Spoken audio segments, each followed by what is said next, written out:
हे everyone, इसमें Hamzain you are watching H T rates. Welcome back to the channel. कैसे हैं आप सब? ठीक ठाक हैं, उम्मीद करता हूँ अच्छे होंगे, खैर खैरियत से होंगे, एंजॉय कर रहे होंगे। और जनाब, आपने न्यूज़ तो सुना होगा, सियालकोट में एक शख्स को ज़िंदा जला दिया गया, जेल में से, यानी थाने में से ज़बरदस्ती निकाल कर। पुलिस वाले अपनी जान बचाने के लिए भाग गए थे और बंदे पे इल्ज़ाम था कि उसने कहीं कुरान पाक की बेरहमती की है। यानी एक इल्ज़ाम था, अभी इन्वेस्टिगेशन होनी थी, ट्रायल होना था, सब कुछ होना था, लेकिन उससे पहले ही चंद लोगों का मजमा, एक मॉब आया और उसने थाने पे हमला किया।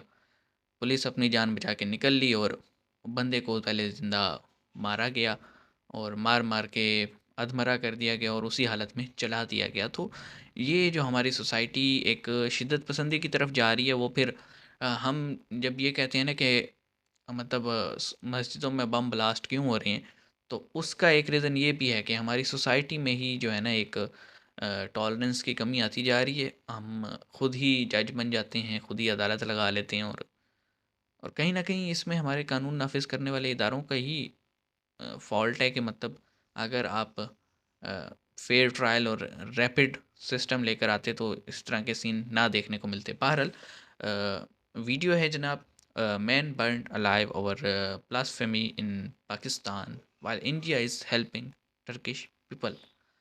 तो अब सीन तो यही है कि एक तरफ सारी दुनिया मुसलमानों की मदद कर रही है और एक तरफ पाकिस्तान के मुसलमान हैं जो कि अब पता नहीं वो मुसलमान था, नॉन मुस्लिम था, क्या था, लेकिन इस तरह से आप करेंगे तो क्या पता। अब जैसे आपने देखा था कि प्रियंथा जो थे उन्हें जलाया गया, श्रीलंकन शहरी थे, 10 साल से यहाँ पे काम कर रहे थे और उनको इल्ज़ाम लगा के इसी तरह जलाया और बाद में ये पता लगा कि भाई वो बंदा तो जो है ना बेकसूर था। कल्प्रिट्स जो थे वो फैक्ट्री वर्कर थे और वो क्योंकि मैनेजर था उसने थोड़ी सख्ती की तो उन्होंने इल्ज़ाम लगा दिया। तो हमें सोचना चाहिए कि फ़ौरन से ये जो इल्ज़ाम पे नाम नहाद मौलवी और मजमा इकट्ठा आ जाता है, तो इस फैक्टर का कुछ करना पड़ेगा हमें। तो हम वीडियो देख लेते हैं, फिर मज़ीद बातें करेंगे। पहले ही हम काफ़ी कुछ बोल गए हैं, तो शुरू करते हैं। 3 2 1 एन को। नमस्कार दोस्तों। जब से टर्की में अर्थक्वेक आया है तब हम्म। से सभी फॉरेन कंट्रीज टर्की की मदद कर रहे हैं। बिल्कुल बिल्कुल। और दोस्तों, रेस्क्यू मेंबर्स के टीम में भी भारत अव्वल नंबर से आगे आ रहा है। जहां इसराइल के 405 लोग टर्की में मौजूद है टर्की के लोगों के मदद के लिए, वहीं दूसरी तरफ भारत भी अपने 201 लोगों को टर्की भेजा हुआ है टर्की की मदद के लिए। दोस्तों, भारत बड़े बड़े देशों को आउट परफॉर्म कर रहा है टर्की की मदद के लिए और अब यह भी कहा जा रहा है कि भारत टॉप 3 कंट्री में आ सकता है फॉरेन एड प्रोवाइड करने वाला टर्की।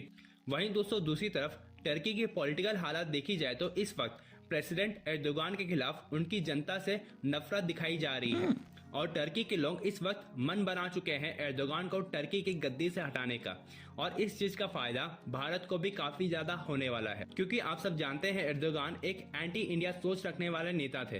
तो चलिए दोस्तों, इसी पर पाकिस्तानी मीडिया क्या का पता रिएक्शन अब देखते हैं। थोड़ा अकबर चेंज आ अली, जाए। आपको पता है कि जिस तरह तुर्की में ज़ल्ज़ला आया है, हिंदुस्तान की फ़ौज का ऑपरेशन दोस्त जो है वो ज़ोरों शोर के साथ तुर्की में जारी है। वहाँ पे उन्होंने फील्ड हॉस्पिटल जो है वो कायम किए हैं, लोगों का इलाज किया जा रहा है, उनकी सर्जरियाँ की जा रही हैं और तुर्की की आवाम जो है उनके दिल जीत लिए हिंदुस्तान की फ़ौज ने। हुँ। क्या कहेंगे आप?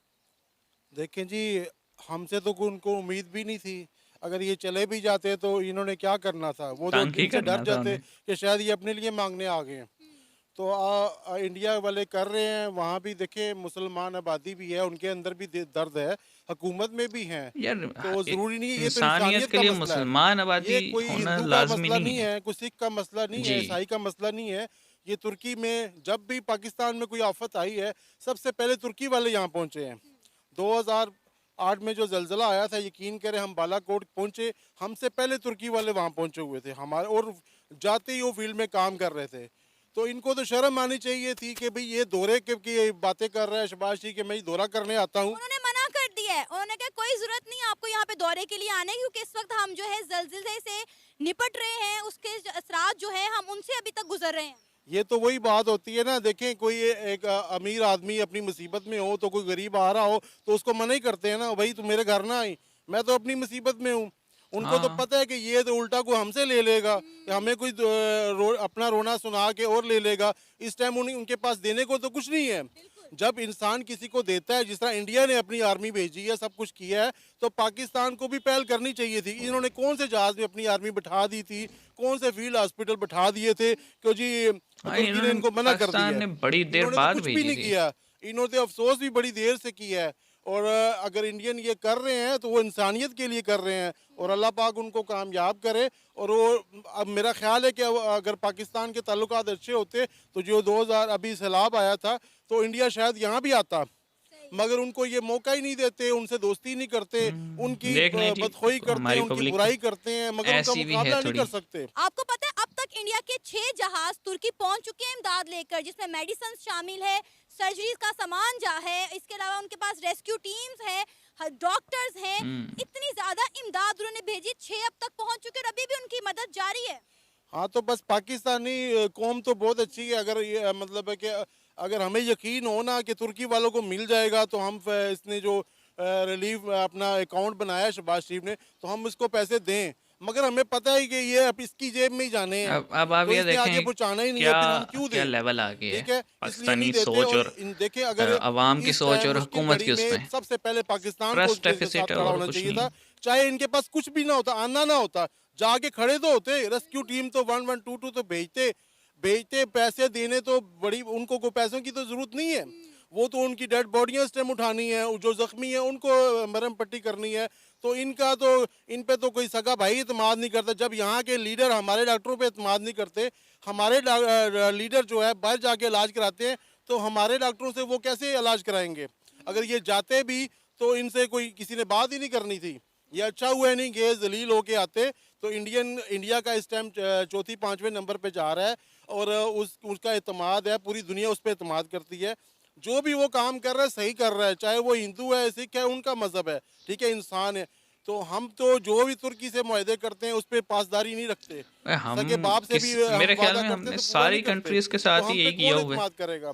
कि तो ये मतलब बड़ी शेम वाली बात नहीं है, बड़े करते दुख वाली बात है पूरा ना उसको। कि दुख दर्द की घड़ी में हम किसी की मदद नहीं कर सके, और सबसे पहले हम अमदाद हमें तुर्की ही देता था। आपको पता है इस वक्त जो तुर्की के लोग हैं वो इंडियन आर्मी को बड़ा प्यार दे रहे हैं, उनका शुक्रिया अदा कर रहे हैं। सोशल मीडिया पे बहुत सारी ऐसी तस्वीरें, ऐसी वीडियोस वायरल हो रही हैं जिसमें जो है तुर्की की माएँ हिंदुस्तान आर्मी का माथा चूम रही है, उन्हें गले से लगा रही है कि मुश्किल घड़ी में वो उनके साथ खड़े हैं, उनके प्यारों का इलाज कर रहे हैं, उनको बचा रहे हैं। बिल्कुल, हमें भी उनको अप्रिशिएट करना चाहिए एज ए पाकिस्तानी, ठीक है, वो अच्छा काम कर रहे हैं। देखिए, जो कोई भी अच्छा काम करे, चाहे दुश्मन ही हो, उसको अप्रिशिएट करना चाहिए। शायद इनको फिर शर्म आ जाए, हमारे हुक्मरानों को, नहीं आएगी हमारी भाई, हुकूमत ढीठ को है। भी, हमारे अवाम को चाहिए कि भाई उनको सलूट करें, इंडियन आर्मी को, कि जो जाके हमारे मुसलमान भाइयों की मदद कर रहे हैं। तो अभी देखें, जब यहाँ कोई आफ्टर शॉक आते हैं, कोई नुकसान होता है, अगर कोई यूएनओ वाले आते हैं, किसी भी मुल्क वाले आते हैं, हम उनके माथे हम भी चूमते हैं, शुक्र है आप हमें बचाने आ गए हैं। तो जाहिर सी बात है, उनकी जो जिसको बचाएगा वो उसके माथे तो चूमेगा ना। और फिर हम लोग कहते हैं कि मोदी सरकार जो है वो मुसलमानों के खिलाफ है। नहीं, मुसलमानों के खिलाफ होता अगर मोदी सरकार, तो 14 करोड़ जो 16 करोड़ वहाँ मुसलमान है ना, तो वो मोदी सरकार को उठा के बाहर फेंक देते, ठीक है। वो खिलाफ नहीं है, वो खिलाफ उन मुसलमानों के है जो शिद्दत पसंद है, जिनसे हमें भी खतरा है, जो हमारे भी देखें जिनसे हम भी तंग हैं हमारे भाई। मुल्क में दहशत गर्दी कर रहे हैं, वो उन मुसलमानों के खिलाफ है। बकाया वो मुसलमान के खिलाफ होता तो अब्दुल कलाम को सदर ना बनाते, ठीक है, और अच्छी अच्छी अचीवमेंट वो मुसलमानों को ना देते। तो मुसलमान के कोई खिलाफ नहीं है। हमने कई दफ़ा देखे, वो जलसा मोदी कर रहा होता है तो अजान हो रही होती है तो वो कहता है ठहर जाओ, अजान सुन लें।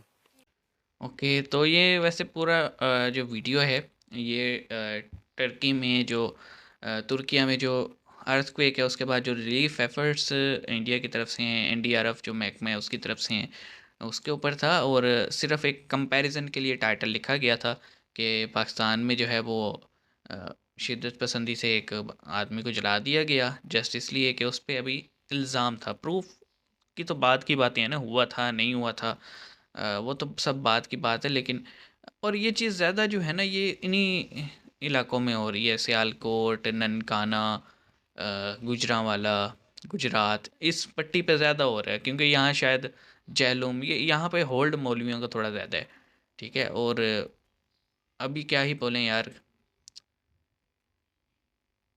एक्शन लेना चाहिए, हमारी हुकूमतों को इसके ऊपर कोई मैकेनिज़्म बनाना चाहिए कि मतलब इस तरह से ये जो मॉब आके हर तीसरे दिन कर देता है, और क्योंकि मज़हब के नाम पे करता है तो सारे लोग फिर बोलने से पहले 2 दफ़ा सोचते हैं कि अगला नंबर हमारा ही ना डाल देंगे।